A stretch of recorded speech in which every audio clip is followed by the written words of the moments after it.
can never have too many tools. Shop DeWalt deals at Lowe's. Get a free Select DeWalt 20-volt max power tool when you buy a Select 20-volt max 5-amp-hour battery kit. Plus, get a free additional DeWalt 20-volt max 8-amp-hour battery when you buy a DeWalt 10-inch 20-volt max dual-bevel compounded miter saw. Our best lineup is here at Lowe's. Valid through 6/24 while supplies last. Selection varies by location. While every other channel is fighting for your customers' attention, podcasts are where they've already given it. No one accidentally listens to a podcast for 45 minutes. They choose to be here. They trust the voice in their ears, and when that voice talks about your brand, it doesn't sound like advertising. It sounds like a recommendation from a friend. Acast gives you that trust at scale. Digital precision, host-read authenticity, and performance data that proves it worked. Don't fight for attention. Buy it with Acast. Learn more by visiting acast.com/advertise. In August of 1895, a respected town selectman walked out of the woods near Winsted, Connecticut, and told a story that would kick off a media firestorm spreading from small-town newspapers to national wire services in a matter of days. Armed posses hunted the hills, reporters flooded in from New York and Boston, and for months, people lived in genuine fear of something stalking the forests. Welcome back to Paranormal Directive 13. I am your host, Matt, and tonight we are heading into northwestern Connecticut, a place of rolling hills, dense forests, and one of the strangest, most persistent cryptid legends in New England history. But what makes this case different? From your typical 19th century newspaper hoax, people are still seeing it. In 1972, in 1990, and in 2017. Whatever haunts the woods around Winsted, Connecticut, it either refuses to die, or it was never just a story to begin with. And tonight, for the first time in Paranormal Directive 13 history, we have some guests. Dare I say, the best New England-based paranormal show out there. Fucking it, right? If it happened, that's right. If it happened in the Northeast United States, these guys and gal have you covered. I am talking about the fine folks over at the Weirder After Dark podcast. So everyone, welcome, and let's introduce ourselves. Awesome, Matt. Thank you so much. We are so stoked to be here. My name is Sean. I'm Kathy. Yeah, and I'm Chris. All right, guys. So thank you for being here. So I gave you a little overview of what we're going to be talking about. So we're going to be talking about a cryptid case in Connecticut. Now, before we dive into that, Connecticut cryptids and New England folklore. So you guys grew up with this stuff, right? This is in your DNA. So what do you think specifically about New England attracts all this paranormal stuff? Ooh, good question. You know, it's the oldest part of the country, which I think that plays something into it. We also have long winters, so we like to sit around and tell each other stories. And drink a lot. And Yeah. lots of drinking. A lot of swapping stories in bars. Yeah. I think there also could be some interesting elements too. I hear a lot of people talk about just the geological makeup of the area as well too. There could be like certain stones or minerals around here that could potentially manifest some interesting energies depending on like how weird you want to get and where you want to go, Matt. So We have New England Stonehenge, yeah, which is supposedly haunted, right? yeah, tons of weird shit. Isn't that in the triangle? Was it the Bridgewater Triangle? Yeah. I think that Stonehenge, the New England Stonehenge is in there, in that triangle, I believe. It's above the triangle. It's Is it actually above in Salem, New Hampshire. Yeah. Okay. It's actually like 20 minutes from us. Yeah. Nice. We've been down there, and that's it's a weird fucking place too. It's really cool. Yeah. The stones are really neat to see. It's definitely worth checking out. And then if you can talk to the owner for a little while, he's always there and always willing to share all kinds of stories. We like literally had to cut him off. Like, we got to go, buddy. He's got a lot of energy, a lot of passion. A lot of stories. Yeah, he was ready to be interviewed. Yeah.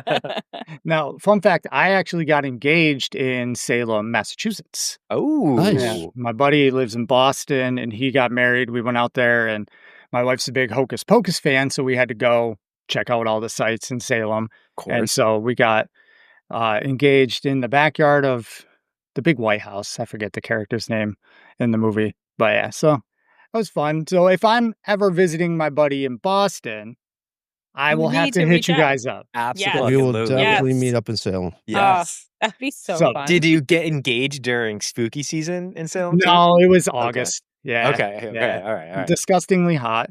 Oh yeah. Oh yeah. Yeah. Now, this is kind of becoming a regular thing with you guys. I was on your show. You're on my show. Possibly more in the future. Before we get into the cryptid, have you guys seen the Kin Panama alien thing going around TikTok and all that? No. This guy claims a meteorite crashed in his backyard and it grew into this like symbiote from Marvel. It looks like Venom. What? So let me show you this real quick. Yes, fucking show us. What? How have we not heard about this? It's crazy. Let me see. Let me get his page pulled up. I heard a couple months back there was like someone thought a UFO, it was in Central America, crashed in their backyard. They called like the local police. The police actually came out. Is that the Boogosphere one? Yeah, I think it is. Yeah. That was that one. There's I don't so think much. It was legit, but yeah, it was cool. All right, here I'm going to share this now. Watch this. Oh, I saw this. I saw your post about this. Una persona que me contactaron y Is that super loud for you guys? It was, but super loud. we're cool with it. We're cool. Anyways, I made a post about it. Then I made another one talking about how I think it's fake. Well, unfortunately, it's fake. primer movimiento. Yeah, is it a potato? It's not a potato, Oh. but he finally came out after all this stuff saying that it's fake, and this is him showing how he made it. So what a bummer. it is, because part of me, like, now I didn't want necessarily Venom to be real. Yes. That's fair. But That's fair. Yeah. it was fun, but now it's like, what's next? Three-Eye Atlas. Yeah, it was a cool right? story. We gotta wait So for much weird alien stuff's happening though. Kathy and Chris and I were talking how like the UN came out, I think it was like a couple days ago, and pretty much were like, the world's not prepared right now for an alien invasion. We have to start preparing for it. And it's just like, man, all these interesting signs coming out from the governments and the world governments at this point in time is so interesting. They shut down like the Brussels airport for like a week. Yeah, Because because of the UAPs. drones, right? Yeah. Yeah. Oh, Where's the UN commenting about it one way or the other? There's definitely a reason behind that. It's not like it's, we just decided to look into this now and release a statement to the public. Right. yeah. It's like, what was the driving factor to make them want to say something? right. Yeah. Something had to have popped up. It might have been the airport thing. And then they're Yeah. like, we can't tell you what's going on. I don't know. So enough aliens, I guess. We're here for cryptids, not aliens today, even though we can talk about aliens forever. We are talking tonight about the Winsted Wildman. So Sean, Kathy, Chris, are you guys familiar with the Wildman? No. It's the first time I've heard this one. We've had a few listeners ask us to do this story. We haven't got around to it yet. So I know nothing either. Yeah. All right, perfect. So buckle up, because to understand where this all began, we need to go back to a hot August afternoon in 1895, when a man named Riley Smith went out to pick berries and came face to face with something that would change his life forever. We are in Colebrook, Connecticut, mid-August 1895. And that summer heat clings to everything. You know, those super hot, muggy northeastern summers that suck. It gets Yes. wet. It gets wet up here. Yes. Riley Smith wipes the back of his neck with a calloused hand, fingers coming away damp with sweat.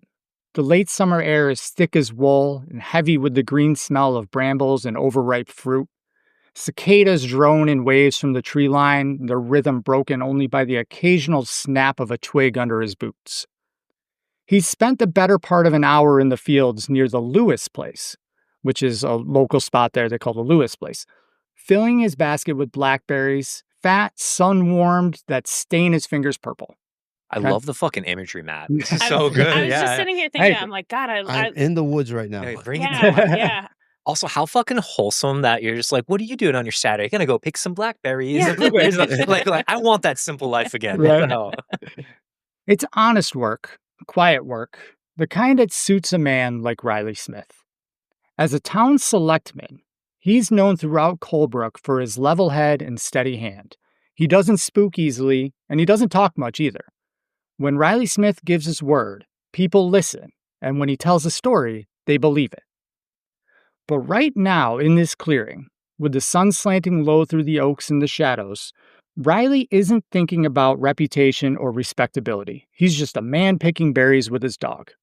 That bulldog is a squat, barrel-chested brute named Duke, and he's been padding along at Riley's heels all afternoon, snuffing out roots and chasing the occasional grasshopper or squirrel. And this dog is fearless. Riley has seen him chase off foxes twice his size, stand his ground against ornery livestock, and bark down strangers who get too close to the property line. Duke doesn't flinch. Fuck yeah, Duke. I had a dog named Duke when I was younger too. Did you? He was a bitch though. He was getting everything. Yeah, you met with Duke. He was a little like German Shepherd, a little like German Shepherd kid. Okay, never mind. No. Yep. So when the dog stops dead in the middle of the field, ears flattening against its skull, Riley notices. So he looks at him. He says, "Duke." And the dog doesn't move. His head is low, his body's rigid, his eyes are locked on something that Riley can't see. And a low whine escapes from his throat, just thin and trembling, almost pitiful. Like a sad, scared dog. So Riley straightens, his basket hanging loose in one hand, and the cicadas seem even louder now, almost deafening. Or maybe that's just that everything else has gone silent. No birds, no breeze, just that relentless mechanical hum that you hear when there's no other sound. So he says, "Duke, what is it, boy?" And Duke takes a step backwards, and then another. And then with a strangled whimper, the dog breaks away, just bolting straight toward Riley and wedging himself between his master's legs, trembling so hard Riley can feel it through the fabric of his pants. So Riley's heart kicks once, hard against his ribs. He's never seen Duke afraid of anything, and then he sees it. And tell me he got the fuck out of there, right? Do they ever? Oh, No, just they run. No, they go right for it. Yeah. There's so many red flags and issues here with this already. Not red flags that it's wrong, but if I had a dog that runs away terrified, I'm sorry, I'm fucking out. Just immediately out. But also midday. This is midday, right? Yeah. This is middle of the afternoon. Isn't it so much spookier at midday? I'd expect my dog to be a little scared at night. I'm scared at night. But midday, right. not just his dog's behavior, but the fact that he says everything around him, nature went quiet. Oh. Everything just stopped. You see those videos of people, they're in the woods and then they come around a corner and then it's just silent everywhere. Yeah. And then they're like, I gotta get out of here. I got the heebie-jeebies thing. Not the people in the cryptid stories though. They go forward. Of course. They got it. Go towards it. Braver than I. So he sees it, movement, fast and low to the ground at first, and then rising, unfolding from a dense clump of brush, not even 20 yards away. It's a man, but it's not. It's not a man. Riley's mind stutters, trying to make sense of what his eyes are telling him. The figure is human in shape. 2 arms, 2 legs, a torso, a head, but everything else is just wrong.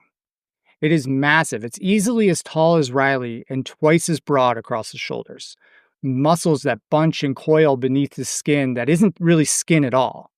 And it's covered, head to toe, in thick black hair, with long strands that hang past its shoulders, matted and wild, and the rest of its body is sheathed in a pelt so dense it almost looks like an animal. And it's naked, completely naked, just covered in hair. And it's staring at him. And for one frozen heartbeat, neither of them move. Riley can see the rise and fall of its chest. He can see the way its fingers curl and uncurl at its sides. Just long, powerful fingers stained dark with something Riley doesn't even want to know what it is. Its face is shadowed, half hidden behind the curtain of filthy hair, but Riley swears he can see its eyes. And they are dark and gleaming and seemingly aware. And then it moves, but not toward him. It moves away. It explodes into motion with the speed that defies its size, launching itself across the clearing in 3 bounding strides. Branches crack, leaves explode in the air, and the thing moves like water, like lightning, like something that was never meant to be seen by human eyes. It crashes through the underbrush at the far edge of the field and vanishes into the shadows of the forest, leaving only the echo of snapping wood and the faint smell of unwashed flesh still hanging in the air. Riley stands frozen, basket forgotten at his feet, berries spilling into the dirt, and Duke is still pressed against his legs, whimpering. And somewhere, deep in the woods, far beyond where any man should be able to run in such a short time, a branch snaps, then another, and then silence. Quick question. When was the last time a display ad changed your mind? Now think about the last time a friend told you about something they loved. Different feeling, right? That's how podcast advertising works.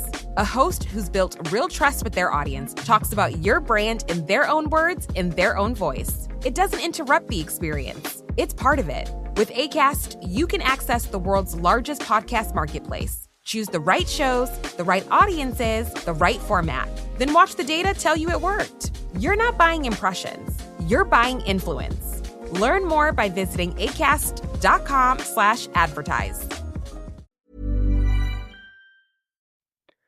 Riley Smith will tell this story in 3 days' time. The Winsted Herald will print it, and wire services will pick it up. And the whole of New England will come looking for the thing in the woods. But right now in this field, with the sun sinking low and the shadows growing teeth, Riley does the only thing a sane man can do. He runs. Fuck yes. Thank you. Thank God. Yeah, thank you. That's the right answer. Finally, someone ran away. Yes. Oh, this story, Matt, so far has really striking similarities to Kathy and Chris and I did an intro for one of our episodes like 2 months ago about a Bigfoot sighting outside of Detroit. And it sounds exactly like this. It was like a father-son duo. They were walking through a swamp, and then all of a sudden something huge came out of, like I think it jumped from a tree is what they alleged. But then all of a sudden it stood up, made eye contact, and then ran. And they just said the speed at which it got to the other side of the swamp was like unlike anything they've ever seen before. And all they were left was like this weird scent. So Right. I was just thinking like, oh, so strange and similar to that. It really is. And it feels so much like a classic Bigfoot story. Yeah. Yes, that's what I was thinking with the smell and the description. But this was before Bigfoot was even talked about, right? Yeah, I mean, you had people talking about the wild men and things like that in the woods. But yeah, Bigfoot, Sasquatch, outside of like Native American folklore, wasn't really a big thing at this point. We also have a theory over at Weirder After Dark, Matt, that all the weirdest shit happens in Connecticut. Yeah. So it's just like so funny to us that this story's also in Connecticut. We went on like this like absolute fucking heater for like 6 weeks in a row. It was back to back to back to back stories in Connecticut. And we didn't plan it that way. It was just like anything really weird we found was just like that was the story we told. And I started a story about something in Vermont, and then the story led me to Connecticut, and I was like, I'm going to do it here. And then I was like, damn, it's in Connecticut. So there's weird shit. This is just a weird part of New England. All right. 3 days later, August 21st, 1895, Riley Smith walks into the offices of the Winsted Herald. And let me be clear about this again. This isn't some drunk spinning tales at the tavern. Riley Smith is a selectman, basically a town councilman. And he is the kind of guy who doesn't say much, but when he does, people listen. Okay, he's very well respected in the community. So when Riley tells the editor what he saw up near Colebrook, the editor does what any smart newspaper man would do. He prints it. Every single word. The headline reads, "The Wild Man. He appears to Selectman Riley Smith and scares Riley's bulldog out of a year's growth." Now, the detail with this is the bulldog. Like we said, he is not a skittish little lapdog. We are talking about a big, stocky bulldog that would charge a bear without thinking twice. And it is absolutely terrified. Okay, so that is what really gets me with this, is this dog that should be afraid of nothing sees this thing and is done. Yeah, dogs know all the smells in the woods, so when they get scared, there's something they're not familiar with. Right. That's very telling. I trust my dog. You're fucking scared of everything. It's true, we- I am. We just got a puppy and he's scared of everything, but Yeah. maybe when he's older, when I bring him up searching for skinwalkers next summer, he'll be a little more trustworthy on what he's afraid of. I do find it interesting though, because like I feel like I always see videos, and I don't have a dog, but like when the owner or something's threatening to their owner, it's defense mode immediately, and like I'm gonna put my life on the line. So interesting that this dog is so scared. He's like, please protect me. Yeah. Please. So yeah, it is telling. For sure. So the article goes into detail. Riley describes this thing as a large man, stark naked and covered with hair all over his body, that ran out of a clump of bushes at lightning speed, black hair hanging down to the shoulders, body thickly covered in black hair, muscular, agile, and then just vanished into the woods. And the paper doesn't stop there. They publish a follow-up a week later, August 28th, titled Selectman Smith Stands by His Story, because apparently people were already questioning him, and the Herald vouched for this guy's character. They said, Mr. Smith is a man who talks but little. He is a man of undoubted pluck and nerve, and his word is first class. This reminds me of, what was the story you did about Seneca the guy? Lad. Seneca Lad. Yeah, I was thinking the same thing. So I was just, I don't know, like, does it, down the road, does this end up, like, benefiting the town? Kind of, a little bit. Okay. But not in the way like the Mothman benefited Point Pleasant. Sure. They have a festival thing. Yeah. Yeah. Okay. So the newspaper is basically saying, look, if anyone is telling the truth about seeing something weird, it's this guy. But this is where it gets messy, because once that first story hits, suddenly everyone in Winsted starts seeing the wild man. September 4th, 1895. So we're about a week and a half after the second news story published, right? A guy named Jim Madra. And our name already sounds a little suspicious. Yeah. He comes forward and says he was chased by the terror while picking berries in Riley Smith's berry patch. He was chased? Chased by the terror. So completely different. Yeah, like the encounter. opposite. Yeah. Yeah. Okay. But it just so happened to be in the same spot Riley was picking the That's blackberries. interesting. Mm-hmm. Yeah. Doing the same thing. Now, the kicker for this is Jim says he shot the wild man with a Kodak camera and got the following picture. So would you guys like to see? Would you guys like to see the picture? Yeah. Because we want to skip the picture. Plus, we want to see the fucking picture. It supposedly adorned the cover of that day's paper. All right, you ready? Yes. Yeah. Too bad. The picture, no one knows where it is. Oh. There is debate if the photo actually existed. But the legend is that there was a photo on the paper. The original newspaper does not exist online. It is only on microfilm at the Connecticut State Library, and it does not have a picture in it. We're from New England. We'll go to Connecticut. Good. For the show. This is so wild. How come this happens every single time something weird happens? They're like, we've got evidence, but it got destroyed or it's gone. It disappeared. Like, why? We don't know where it went. Why? I'm researching this, and they're like, he took a picture with a Kodak camera. I'm like, oh, perfect. I can put it on the screen. I can show them. We can have a reaction. And they're like, but it's not there. We don't know where it went. I'm like, come insane. It's like the Berkshire abductions. There was a radio show that taped the entire thing live. They were taking evidence, and then they erased the tapes the next day. Yeah, accidentally, right? Why? Yeah, because they reuse tapes. Yeah. Or whatever. Yes. It's like, you guys have never done that in 30 years, but now all of a sudden, that It's day a was the thing. day you decided to do it. Yeah. So whether this was real or a gag, it's possible the photo idea was made up for whatever. It worked. The story spreads like wildfire. The same day, September 4th, a woman named Mrs. Pulver from Colebrook flags down a stagecoach in great distress and excitement and tells the driver she saw the wild man near her farm that morning. And she literally begs them to send a posse of people to catch it. So now we have multiple witnesses, panic spreading, and people flagging down carriages in the middle of the day. Kind of feels a little mass hysteria-ish. Yeah, Little For bit. sure. I Or- heard a branch break in the woods. It must be the wild man. Right. I had a So- chipmunk. break a stick in the woods, and I thought it was a giant bear. So yeah, that happens. Now, it does feel like that, but there is the possibility these people are seeing something. Maybe Riley was the first one as this Wildman came into town for the first time, and now it's there. And everyone's just starting to see it. He just happened to be the first one.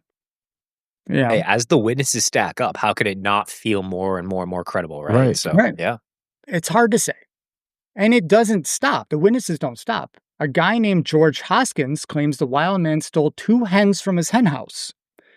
And 2 women visiting from New York say that they saw what they thought was an ape or a baboon standing on its hind legs. And then, because every good monster hunt needs a sheriff, Police Chief Steve Wheeler announces he tracked a gorilla man into a swamp before losing the trail. Oh, credible, though. Now you've got a selectman, a police officer, like the credibility's starting to grow. Yeah. Ooh. Right. So by mid-September, over 100 armed men form a posse to hunt this thing down. And they comb the woods and they are ready for war. And they are out there and they see something. They shoot it.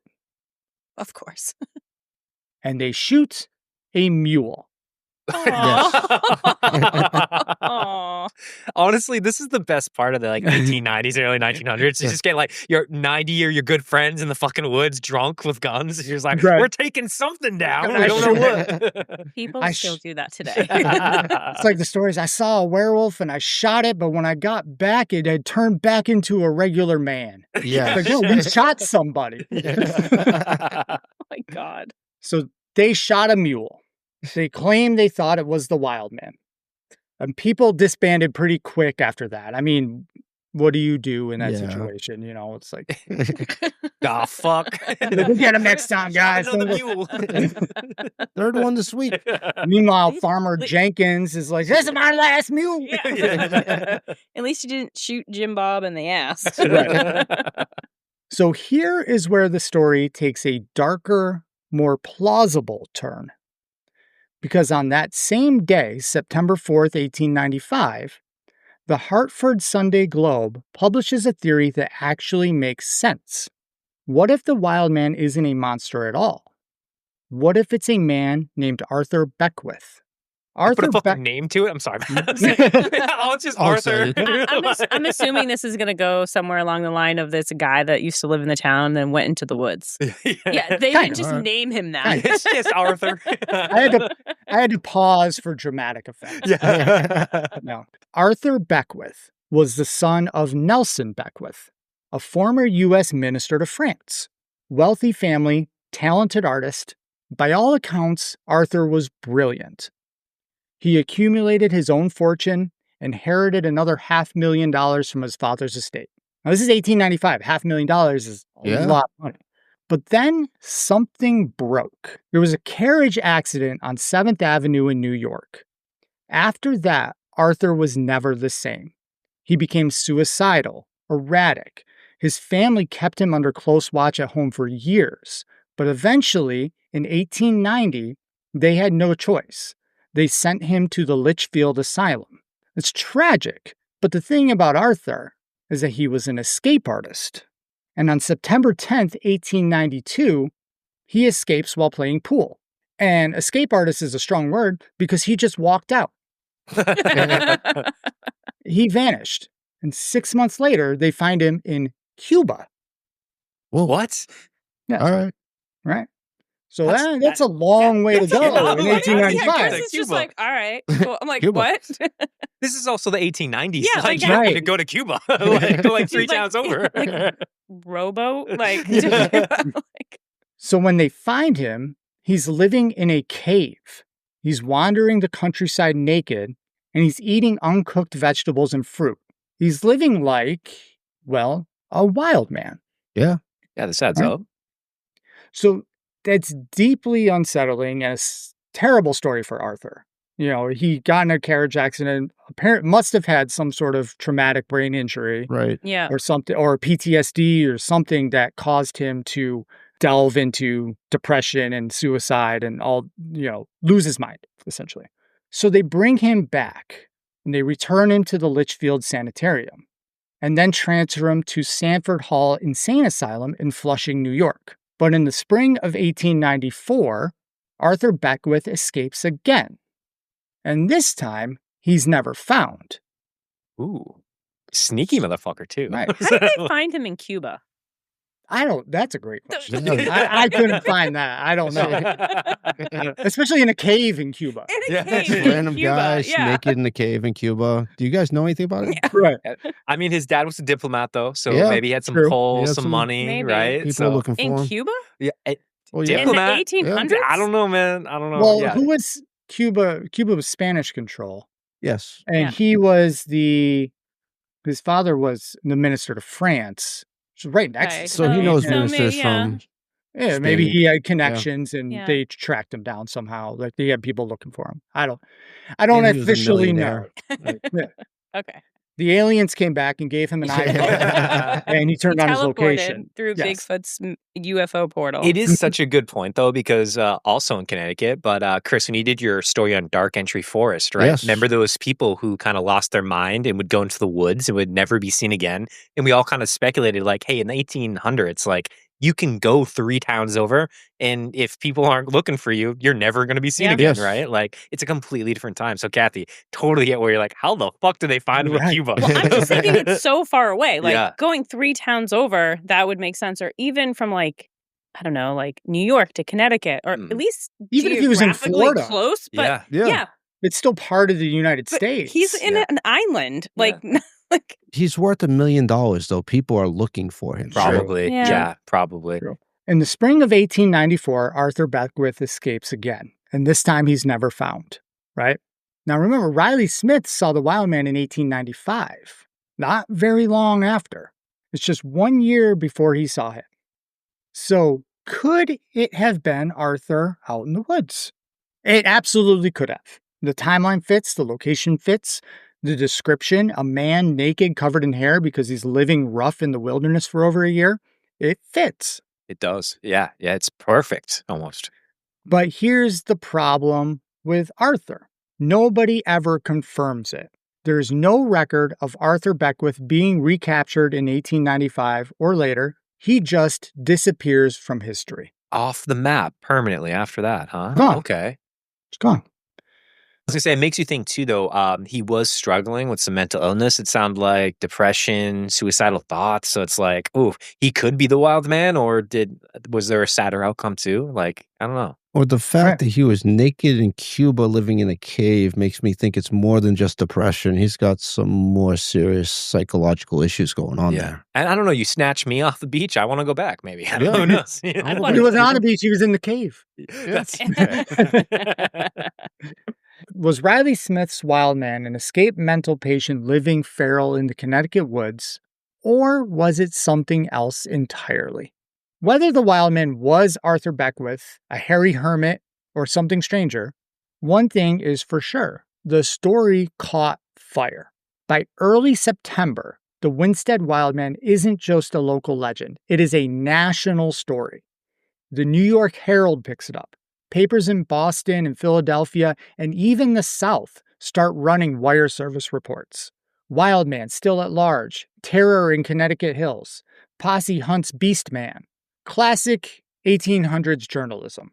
The golden age of sensationalism. Newspapers are competing for readers, and nothing sells papers like a good monster story. But what's interesting is that the Winsted Herald, the paper that started it all, keeps doubling down. They don't walk it back. They keep reporting new sightings, new theories. They even start floating the Beckwith Asylum story as if they're doing investigative journalism. So where it gets interesting, most sources will tell you that a guy named Louis Timothy Stone, known around town as the Winsted Liar, was behind the whole thing. Oh, I'm so intrigued. How? Why? Did he dress up as, or dress down? I guess he's naked, right? Right, Dressed yeah. down. Yeah, Definitely dressed down. Yeah. Undressed. Lou Stone was a local reporter who worked at the Winsted Evening Citizen, which is a competing paper to the Winsted Herald. He started as a printer's devil at age 13, which I don't know what a printer's devil is. but that's what they said he was. Yeah. I'm assuming No like an idea. apprentice, but it's Yeah, just like that. He just gives all the bad thoughts Yeah. to publish. Yeah. So he started as a printer's devil at age 13 and built a career out of writing absurd stories that somehow got picked up by big city papers. We are talking stories like a tree that grew baked apples, a cow that produced ice cream after being locked in an ice house, a chicken that rode the train and laid an egg to pay the fare. Yep. He was a professional hoaxer. I love this guy. Yeah. Decades later, Stone died in 1933. The story becomes that he invented the Winsted Wildman, that he made the whole thing up to sell papers, and that he confessed to the hoax a few days before Thanksgiving in 1895. But again, like we've seen, no one can find the confession. There's no record of it. Fucking figures. Yeah. Yep. There's no newspaper clipping. There's no microfilm record. Every modern article and website says Lou Stone confessed. But when you try to trace it back to an actual document from 1895, there's nothing. It's like the confession itself is a legend about a legend. So we don't actually know if he made it up. And there's another problem as well, is that the original stories appeared in the Winsted Herald and not Stone's paper, The Evening Citizen. That's So- fair. Yeah, if he made this up, he wouldn't allow another paper to do the first interview, right? Right. You would think he would. If the story is he's made it up to sell papers, why would you Right. not sell your own paper? And you have the town selectman who did the interview, and this sounds like Well, he's a pretty serious guy. The theory is he fabricated the story of Riley. Now, why they wouldn't interview Riley to be like, did you actually say this? Yeah. It's all really doesn't make much sense. I'm gonna do a slightly different take. Maybe though, like, all right, I work for a newspaper. I hear your point, Matt, of being like, hey, maybe my newspaper, why wouldn't I do it there? But maybe they just published too much crazy shit from him lately that they're like, yeah, we Sure. need to take a break. I'm not gonna buy this article from you. And maybe the other newspaper was like, we're down some crazy shit. Wild Man in the Woods, let's fucking go. Like, Or what could it be way to something make like it that? maybe seem more credible Yeah. if it's not his paper doing True. it. yeah, and he probably is just looking to make money, right? Because they Yeah. probably pay him for the story. So I don't know. So I either way, he's wonder. making I money don't know, off this of is it. a small town. You're writing an article about a senator who's a pretty serious guy. That's fair. Wouldn't he come out and say, yeah, this article's completely made up like 5 And- seconds later? Just like that gone. Right. I don't know. Unless Riley's in on it. Ooh, okay. Yeah. Yeah. Because even though in 1895 they thought senators and selectmen were very honest, we know now that politicians are not very honest people. Wait, What? what? What? Yeah, No. Breaking news. Stop. So who knows? Maybe Riley was in on the story Okay. and he gave Yeah, him a yeah. cut of whatever. Or maybe elections were coming up and it brought him notoriety. Yeah. Who Put knows? his name in the paper. Yeah. Yeah. So to that point, Sean, he might have been a stringer for the Herald, or perhaps his papers might have shared content, but his authorship of the Riley Smith story isn't definitively proven. The legend of the Winsted liar confesses to his greatest plank is clean. It's satisfying. It ties up everything with a bow. But the real history is messier than that. So after the frenzy of 1895 dies down, the Winsted Wildman fades into local folklore. It becomes one of those stories that old-timers tell at the general store, a curiosity or a gag. And then, 77 years later, it comes back. July 24th, 1972, two teenagers, Wayne Hall, age 19, and David Chapman, age 18, are hanging out at Chapman's house near Crystal Lake. It is late, it's dark, and they are outside when they see it. In the murky light at the edge of the woods, a figure appears, huge, hairy, and bipedal. According to the Hartford Courant, the creature is about 8 feet tall.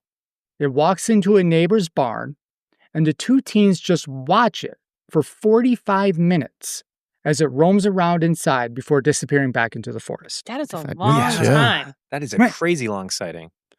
So think about 45 minutes, right? You just watch.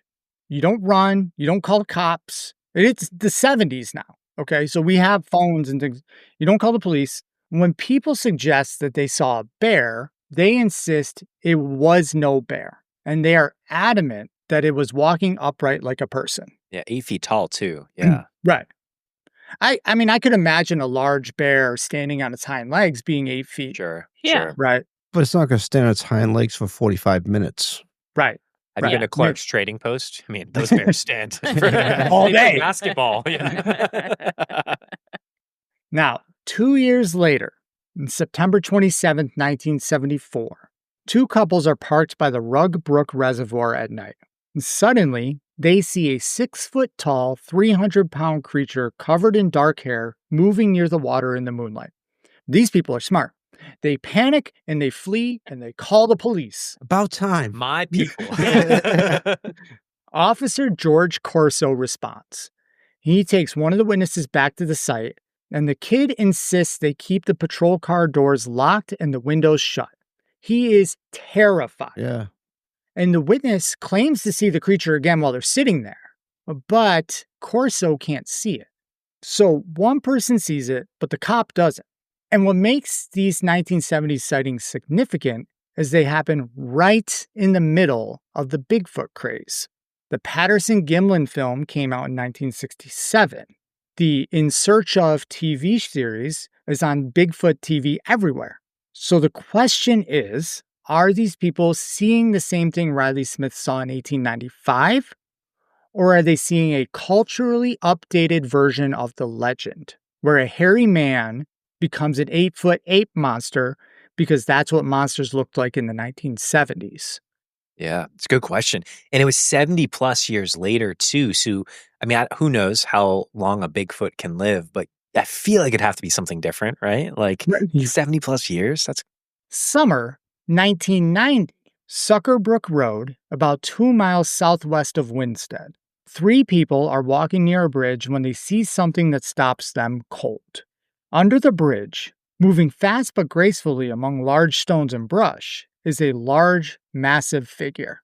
The witnesses later file a report with the Bigfoot Field Researchers Organization, BFRO, report number 78609. And this is how they describe it. About the size of a bear or a big NFL linebacker. Same difference. Essentially. Moving pretty fast but gracefully. The color was a dirty gray with some darker streaks. And when it leaned forward while running, it looked as if it had no head. Quick question. When was the last time a display ad changed your mind? Now think about the last time a friend told you about something they loved. Different feeling, right? That's how podcast advertising works. A host who's built real trust with their audience talks about your brand in their own words, in their own voice. It doesn't interrupt the experience. It's part of it. With Acast, you can access the world's largest podcast marketplace. Choose the right shows, the right audiences, the right format. Then watch the data tell you it worked. You're not buying impressions. You're buying influence. Learn more by visiting acast.com/advertise. It's a weird description. yeah. Like kind of like its shoulders swallowed it. Kind of like a linebacker for the Cowboys. Doing roids. I was gonna say Mike Faribault. Yeah. Well, yeah. So who was the linebacker for the Giants, Jets, Patriots in the 90s? 90s. Lawrence Taylor. It was Lawrence Taylor out there. Yeah. Anyway. Right uniform. It fits. They classified this as a Class A sighting, meaning multiple witnesses, visual, and close range. And the BFRO takes it very seriously. In the investigators' notes, they make a fascinating connection.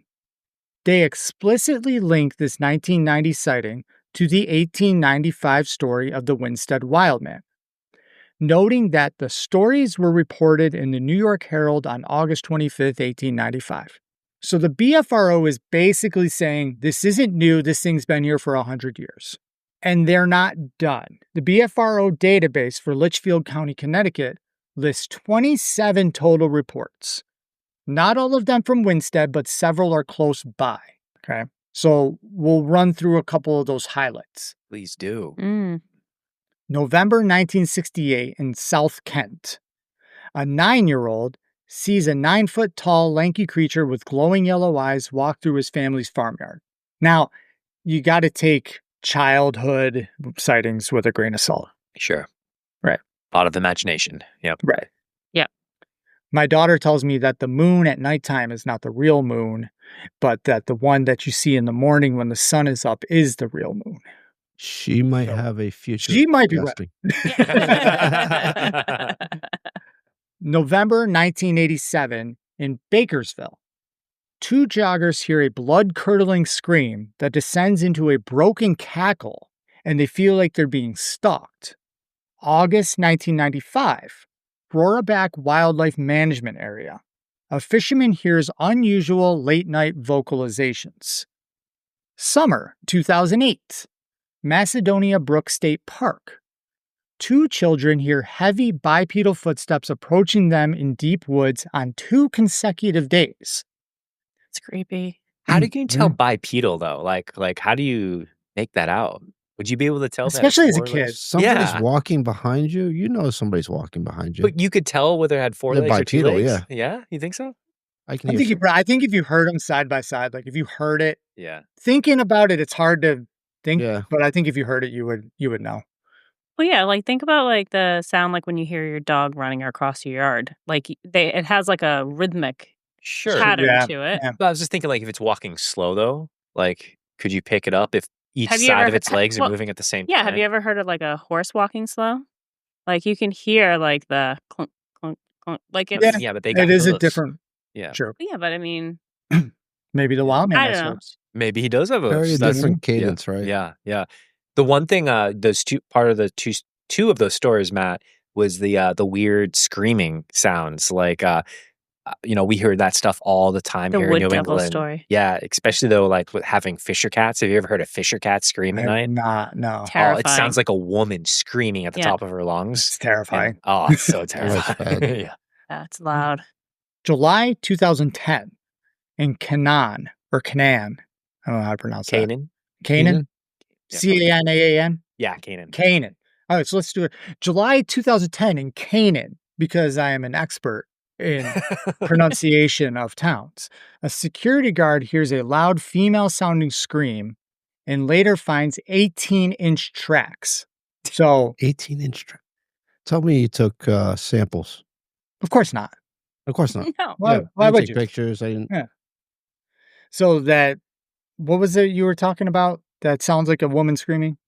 Fisher A cat. fisher cat. Fisher cat. They do Okay, not so you have got 18-inch tracks, I'll tell you that. right. That's what's going to be my question.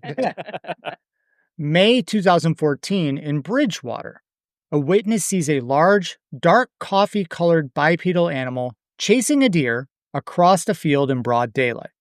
These are adding up now. There's a lot of sightings in a very short period of time here. Mm-hmm. June 2017 in Torrington, a couple at a farmhouse reports ongoing activity, thumps on the house, whoop sounds, and seeing a large figure run across a field. Dude, I don't know. I've seen signs. I don't know. So that freaks me the fuck out, dude. No. Tinfoil hat on. Yeah, if there's a cornfield, I'm fucking burning that whole place down and getting out of there. Like, no. So the thing with this, these are just a couple.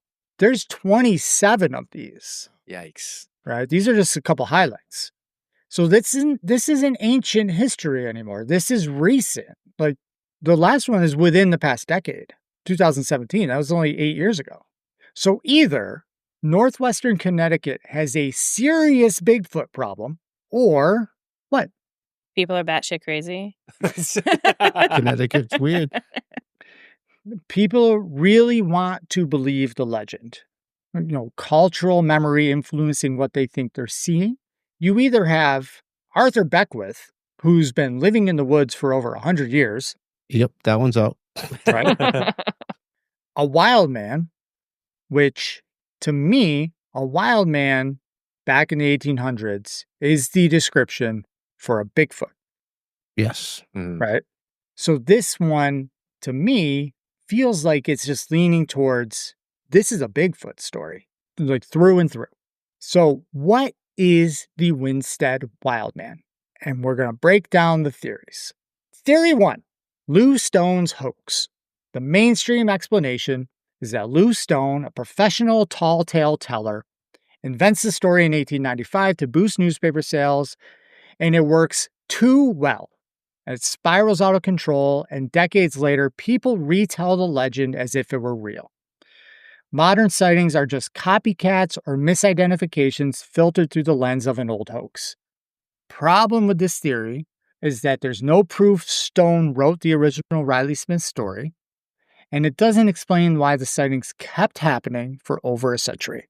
And you had some pretty prominent people from town being interviewed, including a police officer and a town selectman. Right. So I do think there's something interesting about this one, though. Obviously, I don't know what's true and what's not true, but I think about it's 1890s. They do want to sell newspapers. The idea of someone making something up to help a newspaper sell stuff, it kind of checks out, right? Like, it makes sense. Or maybe it wasn't the newspaper. Maybe it was this guy, and they just wanted to pick up a cool story to bring some readers in. I think that does stand up. And I think back to our episode we did on the Glastonbury Gloacus. Now, that's what I was thinking about too, yes. Yeah, that happened in the 1930s, so 40 years after this, Matt. But supposedly there was this like lion-looking type creature that was inside of the woods. Glastonbury went absolutely nuts about it. The Hartford Courant, very similar newspaper from the area, picked up the story. It went national, and for 4 months, there were people in the woods hunting these crazy beasts. Did they shoot a mule? Yeah, no mule shootings. No. Plenty of other animal shootings, though. Any opportunity for men to go into the woods with guns? All about it. Absolutely. Yeah, we're down. All about it. And then every day, Matt, the newspaper was printing more articles, doubling down, tripling down, and just really leaning in. And again, maybe that was all for newspaper sales. Or maybe the Glastonbury Gloacus is also real with the Wildman. I don't know. So you never know. I like to lean on the side of everything's real. Yeah, me too. I mean, yeah. More fun. Way more fun. You guys are insane. That's why it's always the guys that go out in the woods with the guns. Absolutely. Live in a wood. Why do you think men live shorter than women? Because we're in the woods with guns. Right. Shooting. Bam, I'm going hunting Bigfoots. But shit, I just went to the Adirondacks and I told my wife and kids, I'm going to go hunt skinwalkers. Yes. And they're like, no, you're not. I was like, I sure am. And the thing is, the day I went out, there was a bear in the backyard of the cabin. So could easily been mauled by a bear. Yeah. Yes, you're going to throw our average off for all men. Matt, he was a good guy, but he got eaten by a bear. Let's just rephrase it to Skinwalker. Yeah. You got to do me that solid. That's what we're going to say on the podcast about you. Dude, your Yes. podcast I will got get it. off if you die by Steve. Yeah, my podcast is going to posthumously take off like a painter. TikTok will still block you, though. Yes. Yeah. Fucking TikTok. If this is a hoax, it is the longest running hoax in cryptozoology. Theory number 2, Arthur Beckwith. Now, we're talking Winsted Wildman 1895, not necessarily 2017. Okay. The escaped mental patient theory, Arthur Beckwith, goes feral in the wilderness after escaping in 1894. Riley Smith encounters him in August 1895, and the subsequent sightings that fall could be other encounters with Beckwith before he either dies, moves on, or gets recaptured quietly without a public record. The problem with that is it does not explain the 1970s or anything after. So unless Beckwith is immortal and has been living in the woods for 150 years, it doesn't explain the new stuff. Now, if we're talking just 1895, it's possible it could have been Arthur. Yeah, It's that would make sense. possible, but it also doesn't explain the way they saw it move. True. They saw it moving True. too fast for a human being. Well, you don't know. Covered with Chris, have you water. ever lived in a cave for a year? You might get yet. super fast. But also, too, He I did mean, get to Cuba in a year, so That's right. it's true. It's true. the guy's moving. I don't know if this adds credibility to this theory or hurts the theory. I think it could go either direction, but Also in Connecticut, we've told the story and shared it about the Leatherman. That happened in the late 1800s as well, too. There's tons of vagabonds that were living in the woods at this point in time. Yeah. I think that adds credibility to, like, it could be Arthur. But at the same time, I feel like if this is something that's pretty normal, the people in these towns have probably seen vagabonds living in the woods before and homeless people. They probably recognize that, right? Connecticut had a law at that time where it's illegal to be homeless. So they were constantly moving and hiding from the authorities. Yeah. And how long do you have to be homeless for your entire body to be covered? I'm not right. Like if I didn't shave for a year, I wouldn't be that hairy. Yeah. That's what I'm thinking. Like I haven't shaved my legs my entire life and they're not like a foot long in hair. That's true. That's fair. That's fair. Yeah. Yeah. But I wonder, this is 6 months right here. I mean, maybe like if you're homeless, you don't have clothes, would you like be able to adapt? You'd have to like. The Leatherman looked pretty fucking terrifying. He did. So, I'm just gonna throw that out there. And maybe it wasn't human hair. Maybe it was animal hair. Maybe it was like camouflage. Like he killed a bear. Yeah, like he was wearing the skin like as like pants, and I don't know. This is going like Texas Chainsaw Massacre. Wow. Well, I was thinking maybe Again. I don't know. I don't know how he would kill a bear, like with his fucking stick. hands. I don't know. So people in 1895 see something. It's maybe a hermit, maybe a person with hypertrichosis, which is the condition that causes excessive hair growth, maybe even a bear standing upright. But the story gets sensationalized, becomes local legend. And then in the 1970s and beyond, people who know the legend start attributing any weird sighting to the Wildman. Like a feedback loop. So this is theory 3. Sure. Right? I think that adds up. I think that makes sense. It still requires people to see something. Even if they're misinterpreting what they're seeing, they're still seeing something. Yeah, there's too many sightings for this to be a hoax. They're seeing something in the woods. So it doesn't mean necessarily that the sightings are fake. It's just that they're being filtered through some sort of cultural lens of what they're told. You grow up hearing there's a wild man in the woods, and you see something hairy and weird that you can't focus on. You think the wild man. I think hysteria is also real though, Matt. And I think like people can get so caught up in hype, and I'm going to throw Kathy, Chris, and myself under the bus.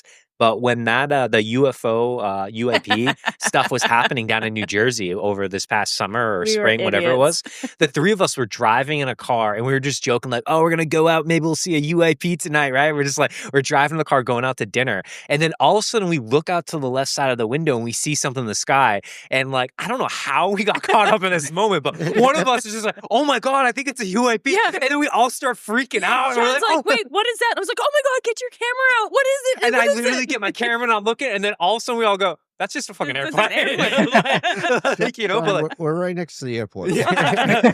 But like we got caught up in that hype. Yeah. And in the moment. There was 20 seconds where we were like crashing the car because we thought we saw it in the sky. Yeah, like that's real. It happens. And like that was my first time ever personally experiencing that. Like for 20 seconds, I thought I was seeing something that clearly wasn't that. Yeah, for real. Right. But and then we're like, you were on the road on the backside of the airport, guys. Yeah. Hey, you got excited too. I saw what I saw. Yeah, I you were felt the freaking car out. swerve. I was excited for it. All right, sorry, Matt. Yeah. No, you're good. You're good. That also actually reminds me of a story my wife told me. Her and her mother, and one night she's over at her house and they're smoking, and the moon's out there, and they see something next to the moon that's coming closer to them, right? And they start freaking the fuck out. And they said it wasn't a plane and then where we live in relation to the airport, it wouldn't make sense for a plane to be flying that direction. And so they're freaking out and they're running in, and they kept like wedging each other into the front door because they tried to go in at the same time. And then she's like, yeah. And then we looked up online and saw that, this one planet was visible by the moon. And she told me that. And I'm like, babe, like, if you see a planet, it's not going to get bigger. Yeah. Like, it's not going to come towards you as you're watching it. She's like, no, don't tell me that. I was like, it's not. Like, So what were they smoking? just cigarettes, unfortunately. That's such a good point, though. Sometimes we rationalize and try to go for something that makes sense, but that doesn't make sense for what she saw, you know? Like, I told her, I was like, you saw fucking aliens. Yeah. And she's like, by the way, your husband is pretty much an expert in this. Like, go to the source. Right. If I tell you it's aliens, it is aliens. I am basically Giorgio Tsoukalos from Ancient Aliens. Anyways, doesn't mean the sightings are fake, just means they're filtered through a cultural lens. This is the BFRO's position. This is theory 4, BFRO's position. There is a population of undiscovered bipedal primates, Sasquatch, Bigfoot, whatever you want to call it, living in the dense forests of northwestern Connecticut. The 1895 sightings were real. The modern sightings are real. It is the same phenomenon, just reported across different areas. The problem, and the problem with all Bigfoot sightings, no bodies, no bones, no scat, just eyewitness accounts. I want to believe, but like so much confidence they say that with. It's like there is a population for fact that is living in the woods. See, that theory makes the most sense out of all of them, though. Really, even more than Arthur? I think Arthur makes good sense. I think Arthur makes the most sense. Arthur makes a little bit of sense, but then you have the modern sightings. That's not Arthur. Yeah, but they could just be people who are just like, they know the story. The story gets passed around. Some people could be just lying just to get in on it. And some people could just be mistaken. Yeah, one of two things is real. A, there's something they're actually seeing that doesn't fit. Or B, a whole bunch of people are making up a whole bunch of stories based on a newspaper article that came out a long time ago. I'm going to go back to one of my theories in a previous episode that we did where I'm saying that people are tripping balls. Fair. And they've heard the story and it's like planted in their mind. And now they have a sighting. Well, that's a thing, though, right? If you go into the woods expecting to see something and there's something you can't explain, does the mind make it into something it's not? I thought a rock was a wild animal out in our woods. Fair, yeah. If I'm looking for it, the mind will make up what I don't see. Yeah. Speaking of, my wife is going to, Rolling Hills Asylum. She's terrified. She doesn't want to go. Her sister's making her go. My wife is terrified of all of this, so she doesn't even like to listen to me record. The shit out of her. And I told her, I was like, I want to go. Yeah. I do a live show from the place. Yeah. So I told her she's got to give me a bunch of stuff and all that. But yeah, she's going to see so much stuff just because she thinks she's going to see so much stuff. For sure. Right? Yeah. For sure. It also makes sense, Matt, now why, like, when you're recording living room and she's like staring at you because it's taken too long, she's like, hurry the fuck up, I'm staring. Just get it over with. Like, I love it. Yeah. So this is the classic cryptozoology problem. There's absence of evidence, and it's some point you would think someone would find something. But then there is the theory with Bigfoot that there's two theories of Bigfoot. One, they are advanced enough as a civilization that they bury their dead, and that's why we can't find any bodies. When they live in a communal society, and when one dies, they bury them, and we're not finding that. Also, the other theory that they're interdimensional beings and they just slip in and out of our world. Yeah. Right. Yeah. So that gets into a whole nother day. Yeah, we got enough time for that. With the Winsted Wildman, it doesn't fit neatly into any category. It's too well documented to be pure fiction hoax. It's too consistent across time to be a random misidentification. And it's too weird for cryptozoology to just be just a Bigfoot sighting. It's something kind of in between, leaning towards Bigfoot. So, where does that leave us on the Winsted Wildman?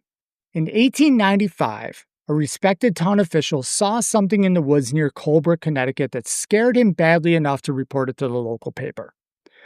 That story exploded into a media firestorm, attracting reporters, tourists, and armed men in the woods. It became a legend. And then decades later, people started seeing it again. So whether the Winsted Wildman is an escaped patient, a misidentified bear, a folklore-fueled hallucination, or an honest-to-God cryptid, there's something in the woods. Or at least people believe there's something in the woods. And maybe that's enough for Connecticut. Well, only one thing left in my mind. We're going to go buy some fucking guns and go look, right? Let's go. Oh, what an awesome story, though, Matt. Yeah, that is so cool. This reminds me of the Dover Demon. There was definitely something there, but we'll probably never know what it was. The thing with Dover Demon, though, is it was just like that 2 days, 2 or 3 days.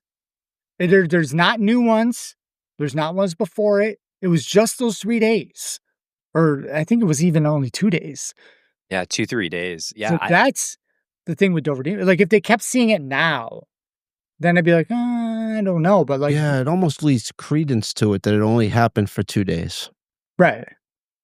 The Glastonbury Gloacus case, like, just lines up so good to this one with the Winsted Wildman that I feel like the newspapers, hundreds of people claiming to have seen it, happening over decades. People going out in the woods hunting it. It, like newspapers doubling, tripling down on the stories and keep pumping them out. Like, so interesting that both of them in Connecticut, and they've got to at least be in 50 miles of each other, these two towns. So that's so interesting. And with that story, there was also modern reports. Yeah. Out of, I want to say Montana or something, right? Yeah, Missouri or something like that. Yeah. Where Still they're like, the far, Gloacus is in Missouri too. Yeah. Matt, what do you think? What's your take if you had to pick one? So I think it's a Bigfoot. I'm a big Bigfoot believer. I told you guys when I was on your episode, I've always wanted to find Bigfoot, and I think Bigfoot's real. I think the Wild Man is a Bigfoot story that in 1895, they didn't know what a Bigfoot was, so they called it a Wild Man. And the modern sightings and all that. I think the Wild Man is Connecticut Bigfoots. Sean, what do you think? I am kind of taken by the Arthur story. So I'm thinking it started probably of Arthur after coming back from Cuba, escaping for the second time, living in the woods. And I feel like it probably started by some sightings of him, probably caught some fire a little bit, kind of like that UAP story or the Gloacus story that I shared a little bit. And then I think that explains that. But to your point that you said, Matt, how does that explain Arthur had to have died eventually, right? Like, how does it explain anything after the 1890s? I don't know. I don't have a good answer for that. And so that leaves enough plausible deniability that maybe it is something real. Maybe it is a cryptid. Maybe. I don't know. I'm on the fence here. Kathy, you're judging me. I can tell by your face. You're judging me hard for even keeping this idea open. But I think the Arthur story definitely like holds some truth for me, and I think that I don't know if he like actually went to Cuba and then they rescued him from the cave, or if that was, you know, you're stuck on that. Like, how did he get to Cuba? How did they find him? I just think that like I do think that there is some truth in like all of these legends and lores and all of that stuff. There's some truth there. So I think probably maybe it was Arthur living in the woods, and it was sort of fabricated and made to be bigger, and it kind of was like wildfire. And then I think just like with any good story, it gets passed down, it gets remembered. People see things, people want to be a part of something, they want to insert themselves. I have a hard time with the cryptid stories. I mean, I've never seen one. I want to say I never not seen one because I haven't seen one, but I mean, I guess it could be real. You're falling apart real quick right here. Yeah. You're like, I've never seen one. I've never not seen one. They could be real. I don't know. I mean, find one and show me and prove me wrong. I'm all for it, you know, but I just have a hard time thinking that it's real. I don't know. You see, I love the Arthur story. I love the fact that he made it to Cuba. But I don't think that's what people are seeing. I think the Wild Man is even more evidence that Bigfoot is real. Because if you didn't have an idea of Bigfoot, what would you call it? It would be a wild man in the woods that was hairy. So I think that description almost gives more credence to the modern Bigfoot stories. And the fact that you see it for decades later must mean it's part of a family group. It's intergenerational, right? Well, and that's the thing with Bigfoot is like there are stories thousands of years old of what we would call a Bigfoot. They had to come from somewhere. Yeah. People are seeing something. And that's the hard part with it is where is it? And I don't know. Northwest Connecticut, it sounds like. Yeah. Northwest, yeah. And then my pause is what you were talking about, right? Well, where is the body? I mean, we can find dinosaur bones. We can't dig up Bigfoot bones. What happened, right?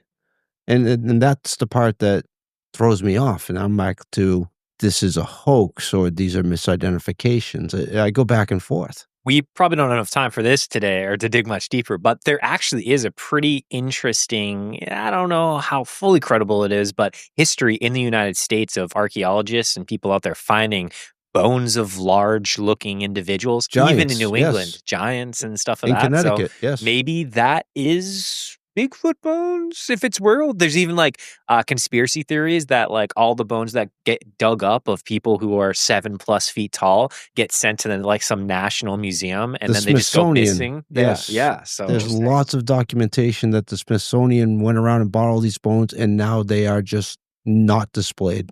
Yeah. So maybe. So with like people like Andre the Giant, it's the only with giantism, yeah, that I can think of. Like, would they perhaps have like maybe like how like humans evolved from like monkeys or apes? Maybe that's the same gene that like the Bigfoot had, but they never evolved into humans. Andre the Giant was a Bigfoot. That's what I heard. That's what I heard. Yep. The descendant of a Bigfoot. Help me, yes, help me. I like that. Well, it's like you have the Megapithecus. Yes. Which is essentially a Bigfoot. Yes. Megapithecus is Bigfoot. Could they still be surviving in small populations around the world? Why not? Why not? As developed as the United States is, and we look at everything more through a US-based thought because we live here. But around the world too, the US itself is got a ton of dense, undiscovered forest that something could be out there. Like the orang pendek, which was found somewhere in Europe, but it's a hobbit. And there was legends of hobbits forever, and no one ever found one. And then just recently, they found the orang pendek, which is a small human. It's a hobbit. That's real. Like it is 100% real. They found it. Just a quick edit. When we were recording this, I was way off. It wasn't the orang pendek. It was the Homo floresiensis, or the Flores man. But that's what I was talking about. Not the orang pendek. I had my creatures confused. Well, the Kraken was a myth until they found a giant squid washed up in Norway. Right. It's like, okay, this isn't actually a myth. This was actually real. Right. And I don't know much about Connecticut and like what the woods look like down there, but we took a vacation this summer up to Pittsburgh, New Hampshire. And, there's theories up there about Bigfoot-like cousin called the wood devil. And we were all kind of laughing about it. But when we were driving through some of those woods, they're thick. It is thick up in the North Country. And like, I could totally see something out there that we just, I don't know, it's doing its own thing and it doesn't want to be seen. So I could believe it. We drove down a logging road for like 20 miles and did not see anything other than woods. That was telling to me. Yep. I guess I forget, like, your point that there are parts that are, just woods. Yeah. Where people haven't walked in hundreds of years.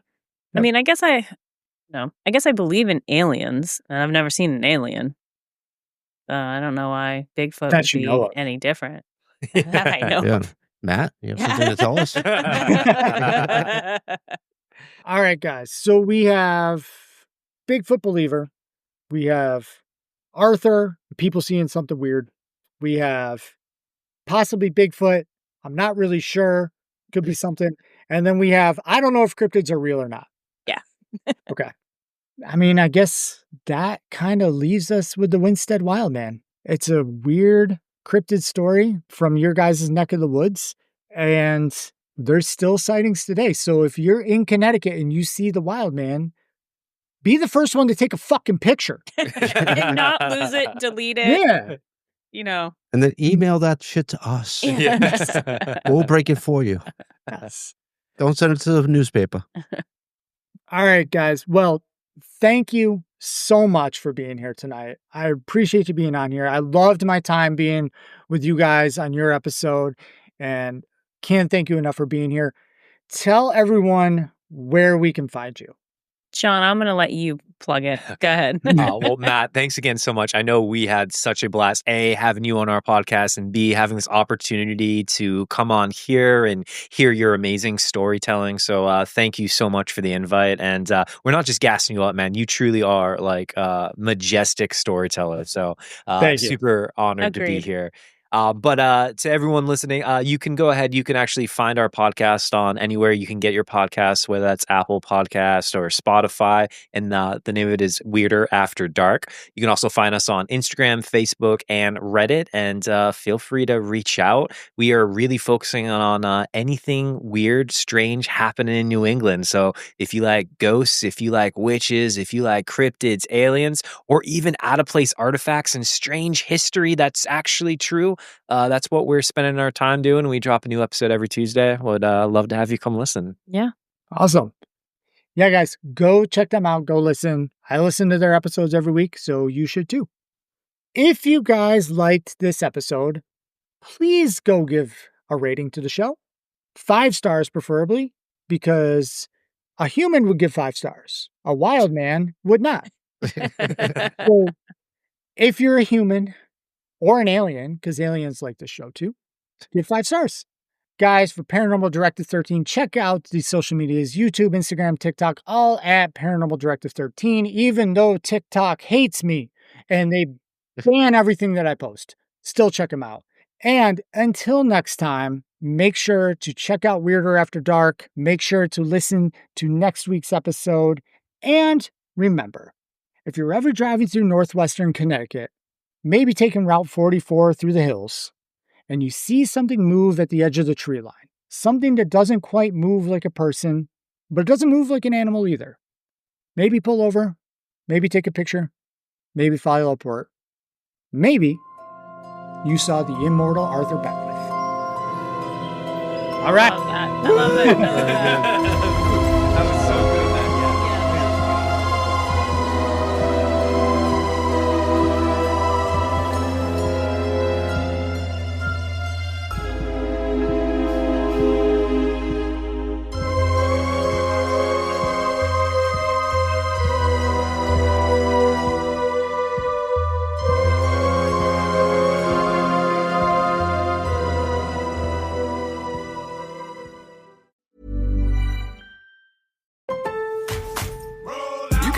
Too many tools. Shop DeWalt deals at Lowe's. Get a free Select DeWalt 20-volt max power tool when you buy a Select 20-volt max 5-amp-hour battery kit. Plus, get a free additional DeWalt 20-volt max 8-amp-hour battery when you buy a DeWalt 10-inch 20-volt max dual-bevel compounded miter saw. Our best lineup is here at Lowe's. Valid through 6/24 while supplies last. Selection varies by location. Quick question. When was the last time a display ad changed your mind? Now think about the last time a friend told you about something they loved. Different feeling, right? That's how podcast advertising works. A host who's built real trust with their audience talks about your brand in their own words, in their own voice. It doesn't interrupt the experience. It's part of it. With Acast, you can access the world's largest podcast marketplace. Choose the right shows, the right audiences, the right format. Then watch the data tell you it worked. You're not buying impressions. You're buying influence. Learn more by visiting acast.com/advertise.